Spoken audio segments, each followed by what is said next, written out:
بسم اللہ الرحمن الرحیم۔ السلام علیکم۔ آج ہم بات کریں گے آصف زرداری کے حوالے سے۔ آصف زرداری کے حوالے سے آپ کے نالج میں ہے، جب سے ان کی ضمانت ہوئی ہے اسلام آباد ہائی کورٹ میں سے اور ان کو میڈیکل گراؤنڈ پر ضمانت دی گئی ہے، جب سے ان کو ضمانت ملی ہے تب سے لے کر آج تک ان کے بارے میں کوئی خبر نہیں آ رہی کہ وہ کہاں پر ہیں، وہ کیوں روپوش ہو چکے ہیں اور ان کے کیا مسائل ہیں۔ اور کچھ لوگ یہ بھی سوشل میڈیا کے اوپر ہمیں سننے کو ملا کہ وہ اب زندہ نہیں ہیں، ان کی ڈیتھ ہو چکی ہے۔ مختلف طرح کی نیوز اور مختلف طرح کے لوگوں کی اپنا اپنا پوائنٹ آف ویو ہے، لیکن آج جو میں آپ کو بتانے جا رہا ہوں یہ وہ مصدقہ بات ہے جو عدالت کے اندر ایک سینئر کونسل فروق ایچ نیک نے عدالت کے سامنے بتائی ہے، جو انہوں نے مخبری کر دی ہے کہ اس وقت آصف زرداری کہاں پر موجود ہیں اور وہ کس حال میں ہیں۔ اب ہوتا کیا ہے، آپ کو یاد ہوگا میں نے بتایا تھا مختلف جو ان کے خلاف ریفرنسز پینڈنگ ہیں، جعلی بینک اکاؤنٹس کیس ہے، منی لانڈرنگ کے کیسز ہیں، یا اسی طرح جو پارک لین ریفرنس ہے، توشہ خانہ ریفرنس ہے، اور یہ سارے کے سارے کیسز میں اب ان کے کیسز چل رہے ہیں محمد بشیر صاحب کے پاس۔ یہ وہ جج صاحب ہیں جنہوں نے نواز شریف کو سزا سنائی تھی ایک کیس کے اندر 11 سال کی، اور یہ احتساب عدالت اسلام آباد میں ان کو یہ سمجھا جاتا ہے کہ وہ بڑے کمپیٹنٹ جج ہیں اور وہ ایمانداری سے اپنے معاملات کو دیکھتے ہیں۔ حالانکہ آپ خود سوچ سکتے ہیں کہ جہاں ارشد ملک کے اوپر اتنا زیادہ پریشر تھا، یا اس کو جو جس طریقے سے بلیک میل کیا گیا یا استعمال کیا گیا، تو محمد بشیر جج کے اوپر بھی مختلف لوگوں نے کوشش کی ہوگی، لیکن یہ ان کی ایمانداری ہی تھی کہ جو ان کو بچا گئی اور ان کے اوپر آج تک کوئی الزام نہیں لگا۔ ان کے خلاف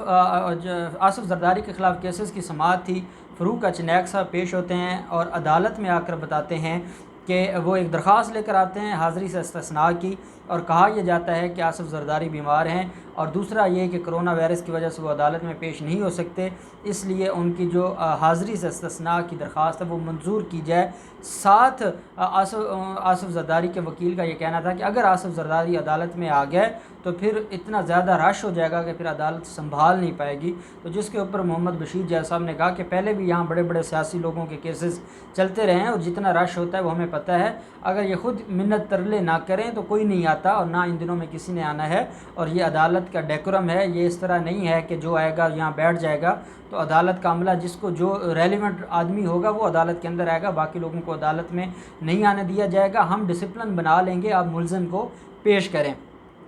جس کے اوپر فروق ایچ نیک صاحب نے کہا کہ ابھی تو وہ ملزم اس حالت میں نہیں ہیں اور کرونا کی وجہ سے ان کی طبیعت ٹھیک نہیں ہے، اس لیے حاضری سے استثناء دی جائے۔ تو جس کے اوپر جو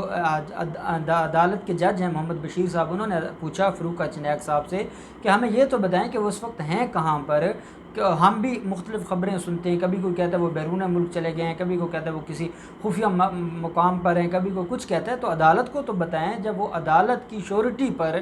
اور جو عدالت نے ان کے بہاف پر شیورٹی قبول کی ہے، اور اس لیے قبول کی جاتی ہے کہ عدالت جب بلائے گی ملزم پیش ہوگا، اور اب اگر ملزم پیش نہیں ہو رہا اور نہ یہ عدالت کے علم میں ہے کہ ملزم اس وقت موجود کہاں ہے، تو آپ کیسے کہہ سکتے ہیں کہ وہ جب عدالت بلائے گی وہ آ جائے گا۔ جس کے اوپر فروق ایچ نیک صاحب نے کہا کہ ہم نے سارے ایڈریسز دیے ہوئے ہیں، تو جو ایڈریسز ہم نے دیے ہیں وہاں پہ موجود ہے۔ جس کے اوپر نیب پروسیکیوٹر نے عدالت کو بتایا جناب کہ 10 سے 11 ایڈریسز ہیں جہاں پر نیب ان کو ریگولرلی نوٹسز بھیجتا ہے، لیکن اس کے باوجود ان کی طرف سے اور ان کے جو ملازمین ہیں وہ یہ کہتے ہیں کہ آصف زرداری یہاں پر موجود نہیں ہے، اور عدم تمیل کی رپورٹ آ جاتی ہے، جس میں ان کا یہ کہنا تھا کہ Bilawal house barrier town Lahore میں بھی ہم نے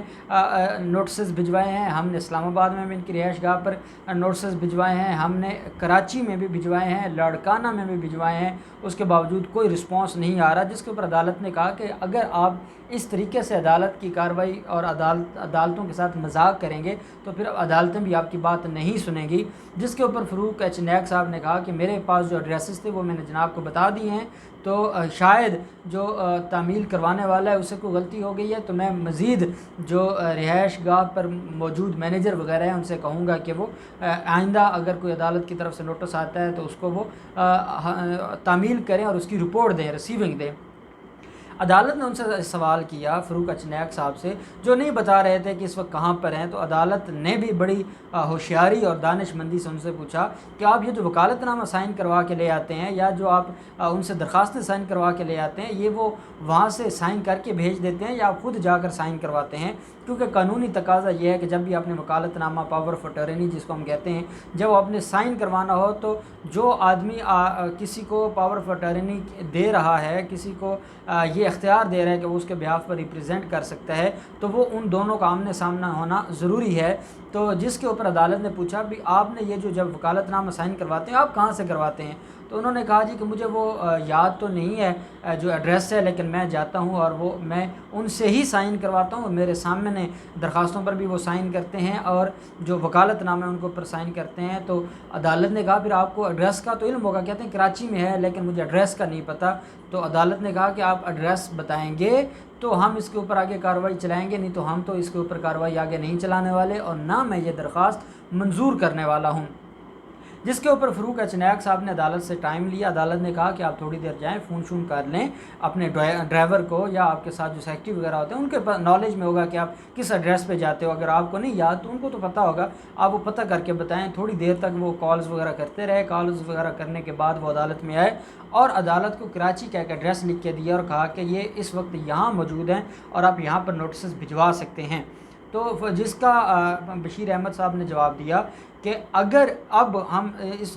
نوٹس اس ایڈریس کے اوپر نوٹس بھجوائیں گے اور اگر ملزم نے نوٹس ریسیو نہ کیا یا ملزم کے ملازمین نے کہا کہ وہ موجود نہیں ہے اور عدم تمیل آ گئی، تو اس کے بعد پھر ہم سے بھی امید نہ رکھیے گا، کوئی درخواست آپ لے کر آئیں گے تو ہم اس کو منظور نہیں کریں گے، کیونکہ جو شخص عدالت کے ساتھ ڈرامہ کرتا ہے یا عدالت کے پروسیس کو ابیوز کرتا ہے یا وہ عدالت کے جو معاملات ہیں ان کو خراب کرنے کی کوشش کرتا ہے، تو ایسے شخص کو پھر عدالت بھی ریلیف نہیں دے گی، کیونکہ ضمانت اسی لیے دی جاتی ہے کہ ملزم کو جب بلایا جائے گا وہ عدالت کے سامنے پیش ہوگا، اور اگر ملزم پیش نہیں ہو رہا تو اب عدالت کی ذمہ داری ہے کہ پھر اس ملزم کے خلاف کارروائی کی جائے، یا اس کے مچلکے خارج کیے جائیں، یا جس نے شورٹی دی ہے اس کے خلاف کارروائی کی جائے۔ جس کا جواب میں فروق اچنیک صاحب نے کہا کہ میں ذمہ داری سے کہتا ہوں اور میں اس بات کی انڈر ٹیکنگ دیتا ہوں کہ اب جب نوٹسز جائیں گے تو وہ وصول کریں گے اور رپورٹ بھی آئے گی اور سارے معاملات کو اب وہ خود دیکھیں گے۔ اس کے اوپر جو نیب پروسیکیوٹر تھے انہوں نے عدالت سے یہ کہا کہ پہلے بھی کئی دفعہ ان کو اس طرح کا موقع دیا گیا ہے اور ان کی درخواستیں منظور کی گئی ہیں، جو ان کی استثناء سے درخواستیں ہیں، استثناء کی حاضری سے وہ منظور کی گئی ہیں، اس لیے اب مزید ان کو موقع نہ دیا جائے۔ تو عدالت نے کہا کہ میں نے پارک لین ریفرنس میں بھی آرڈر کیا ہے کہ اگر ملزم اب نیکسٹ ڈیٹ آف ہیئرنگ پر نہیں آئے گا تو ہم ویڈیو کے ذریعے اس کا بیان ریکارڈ کر لیں گے، کیونکہ ہم مزید اب اس پروسیڈنگ کو روک نہیں سکتے، مزید ڈیلے نہیں کر سکتے۔ اب جب تک ملزم پیش ہوگا نہیں، اور اگر وہ پیش نہیں ہوگا تو ہم اس کے ویڈیو کے ذریعے بیانات لے کر ہم اپنے پروسیس کو مزید آگے چلائیں گے اور ہم اب مزید اس میں ڈیلے نہیں کریں گے، جو میں سمجھتا ہوں کہ ایک بڑی اچھی ڈیولپمنٹ ہے۔ اور محمد بشیر صاحب کی بھی بڑی کاوش ہے، بڑے طریقے سے انہوں نے ایڈریس حاصل کیا ہے، اور آپ ان لوگوں کا دیکھیں کہ یہ کیسے لوگ ہیں، کس طرح عدالتوں کے پروسیس کو ابیوز کرتے ہیں، کس طرح یہ ڈرامے بازی کرتے ہیں۔ اب شہباز شریف کو دیکھ لیں، آشیانہ ہاؤسنگ اسکیم میں ان کو جب کیس اب آ رہا ہے کسی فائنل مرحلے کی طرف اور اس کے اوپر ایویڈنس آنا شروع ہو گئی ہے، کیونکہ 4 مہینوں کا ٹائم دیا ہوا تھا لاہور ہائی کورٹ نے، اور یہ 2 دن پہلے اس کے اوپر ہیئرنگ ہوئی ہے۔ میں آپ کو آج شام میں یا کل انشاءاللہ اس کیس کے بارے میں بتاؤں گا، بڑی اہم ڈیولپمنٹس ہوئی ہیں۔ تو جب ان کے نالج میں آتا ہے کہ اب ان کو پکڑا جا سکتا ہے یا ان کو بلایا جا سکتا ہے، تو یہ کرونا وائرس کا بہانہ بنا کر گھر بیٹھ جاتے ہیں۔ یہ میڈیکل رپورٹس بنانا ان کے لیے کتنا مشکل ہے، جیسے آصف زرداری نے میڈیکل رپورٹس بنوا کے ریلیف لے لیا، نواز شریف نے میڈیکل رپورٹس بنوا کے ریلیف لے لیا، تو انہوں نے بھی ریلیف لے لینا ہے۔ اور یہ جو ہمارا پروسیس ہے اس کو یہ ابیوز کرتے ہیں، اور یہ صرف اور صرف عدالتوں کے ساتھ یہ مذاق کرتے ہیں۔ اور میں سمجھتا ہوں کہ اگر سارے ججز محمد بشیر صاحب کی طرح اگر سخت قسم کے فیصلے کریں گے، آرڈرز پاس کریں گے، تو تب ہی ان لوگوں کے خلاف کوئی کارروائی ہو سکتی ہے یا ان کو کیفر کردار تک پہنچایا جا سکتا ہے۔ اگر ان کے خلاف کوئی سخت کارروائی نہیں ہوتی اور عدالت اسی طریقے سے ان کو ریلیف دیتی رہے گی، تو یہ لوگ کبھی بھی قانون کے کٹہرے میں نہیں آ سکیں گے، ان کو سزا نہیں ہوگی، سزا ہوگی تو یہ مختلف ہیلے بہانے کر کے ضمانت لے لیں گے، اور اس طرح جو عدالت کا پروسیس ہے اس کو یہ مس یوز کرتے رہیں گے۔ تو ہمارا جو جو سسٹم ہے جوڈیشل سسٹم ہے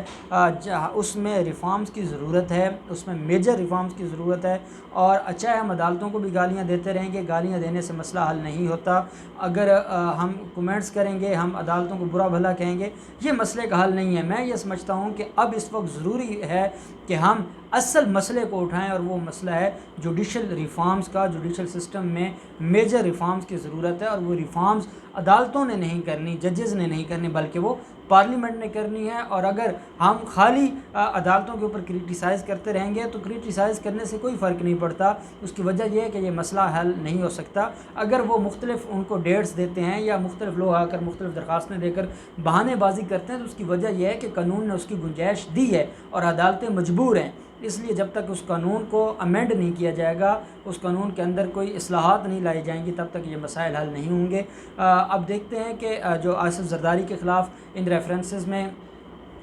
جو توشہ خانہ ریفرنس میں 30 جون کی ہے، اور باقی ریفرنسز میں 25 جون کے لیے طلب کیا ہوا ہے۔ اب دیکھتے ہیں کہ نیکسٹ ڈیٹ آف ہیئرنگ پر آصف زرداری کی طرف سے کیا رسپانس آتا ہے، کیا وہ نوٹسز تمیل ہوتی ہے نہیں ہوتی، اور فرد جرم کی کارروائی پر کیا ہوتا ہے۔ جو بھی ڈیولپمنٹ ہوگی، جو بھی پروسیڈنگز میں مزید کوئی کارکردگی ہوگی، وہ ہم آپ کے ساتھ شیئر کرتے رہیں گے۔ بہت شکریہ۔